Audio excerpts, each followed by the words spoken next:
Hi, Taylor T. Carlson back with toy review time again. This time around we're going to take things in a horror movie direction, and we're going to be looking at this, Halloween 2 Ultimate Michael Myers. The Halloween series started in the late 70s, and it's always been popular despite some less than favorably received installments. And Halloween 2, the second installment, came out in the early 1980s, and moving the action from suburbia into the cramped walls of a hospital, it's one of the most memorable entries in the series and probably my personal favorite. This is an action figure depicting Michael Myers as he appeared in that film, now one of the all-time great horror movie villains. So we're going to do an unboxing, and then I'll share some opinions on the figure. So, nice big logo text and skeletal pumpkin art there. Doesn't really speak for the figure itself, but we'll get to that in a minute. The spine on this side, the spine on the other side is mostly the same. On the back, you got some pictures of the figure itself and some of the accessories, and some info on the film itself for the unfamiliar. List of what's included here. Yeah, includes scalpel, knife, syringe, hammer, opening pumpkin, and 3 interchangeable heads. Oddly, it does not mention the interchangeable hands that are included. And then the description up here reads, when Sheriff Brackett and Dr. Loomis hunt for Michael Myers, a traumatized Laurie is rushed to hospital, and the serial killer is not far behind her. Pretty decent description of the film.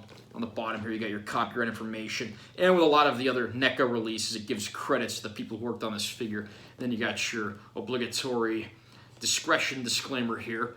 A note to parents, Halloween 2 is rated R.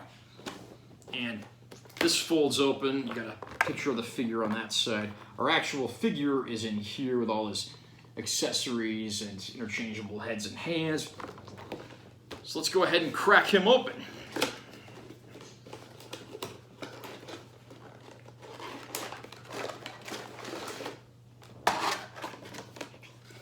And there is some background art in the package. It looks like the inside of the hospital there. Kind of hard to see with all the reflections and glare there, but I'm glad they didn't just make that like a plain background. And we'll go ahead and get him and all his accessories off here and start doing the assessment and review of the figure. So here's Michael Myers as he stands out of the package. I'm going to take all the accessories out and show those off too. This is just sort of what he comes with by default. I have opened this up before, so I'm not sure if these are the hands he comes with on normally. There's the back. And why don't we take a look at the 2 heads that are included with the figure as well. The default head is just the normal head Michael Myers has for most of the movie, but then you also get the blood tears mask that appears on like all the marketing art for the film after Laurie Strode shoots him in the eyes with a revolver. And then you have the after he's been severely burned following an oxygen explosion, and he falls over and dies not long after. Of course, he returns for the sequels because, you know, Hollywood money to be made. One of the other choice accessories here, not really part of the film, but part of the opening credits, there's a pumpkin. And like the one in the opening credits, this folds open to reveal a skull inside. Nice little prop that you can display with your figure if you choose to do that. And then he's got 3 additional interchangeable hands here. And we have an open left hand. Oddly enough, there's an open left hand on the figure already. I don't know why they included 2 hands that are like pretty close in shape. I mean, is that really necessary? I'd rather have had something doing something different. And then you got some, you know, various degrees of, you know, gripping hands for the accessories. We'll go ahead and look at him as he stands. Now, like with a lot of Neca figures, some of these pegs are a little small, so I do find the hands coming off a little more than they should. Yeah, there's a nice close-up of his default head. I don't think seeing it on camera does it justice. It's very well detailed. If you look really closely inside the eye holes, you can actually see the human eyes there, but it still has that unearthly dark appearance, which is nice. This rotates. It's a little hindered by, you know, the shape of the figure and the accessories and so forth, and that can adjust up and down. ball joint arms, but again, the articulation's somewhat limited. Michael Myers was never a character who really moved around a whole lot. He was generally more slow and sneaky in the shadows, so I don't think that's really a deal breaker. Elbows are also articulated. Hands rotate because, again, they're removable. And then got your ball joint arms and articulated elbow on that side. And then the gripping hand.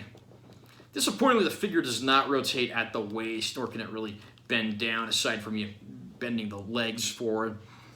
And then you get the legs down here. These are ball joint legs. So right there, of course, if you want to have him doing his best David Lee Roth moves, you can certainly do that. Not that he ever did that in the film, but when does that stop people from posing their figures in ridiculous situations? And then the knees are articulated. These are a little stiff, but again, might just be because it's a newer figure for me. And then the feet are somewhat articulated. Those can rotate and then swivel slightly to the left and to the right. He's got small holes in the bottom of the feet, I guess, in case there's any display play sets. So why don't we try out some of these accessories that he's got? Syringe from when he plugged Dr. Mixer in the eye. Scalpel when he's slashing at Laurie Strode in the oxygen room. A hammer, because bludgeoning someone to death with a hammer is always effective and efficient. And it wouldn't be Michael Myers without his classic butcher knife.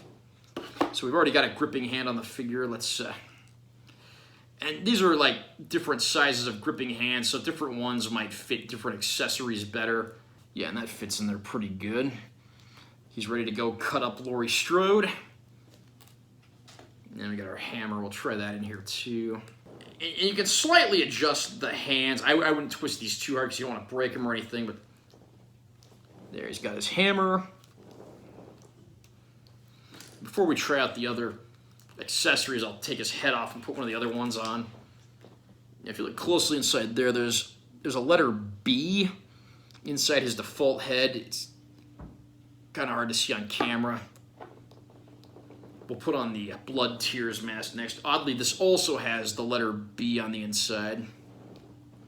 And it is a little hard to get these heads on and off because you got to push them just right. Not even sure if that's firmly on all the way, but pretty impressive looking head there. You can really see the blood tears. One of the most iconic moments of this classic film. And last but certainly not least, we'll go for the burn victim head. And you like the way that looks, burned and bleached after the big explosion in the movie. We'll try interchanging a few of his hands now and see if we can maybe fit some of those other accessories in there. This is more of a circular opening, so this is probably for the syringe. Okay, now we'll see about his classic butcher knife. Okay, that looks pretty good right there.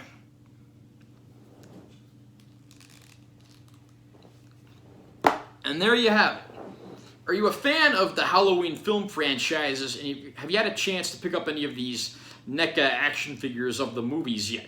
Comment down below and let me know what you think.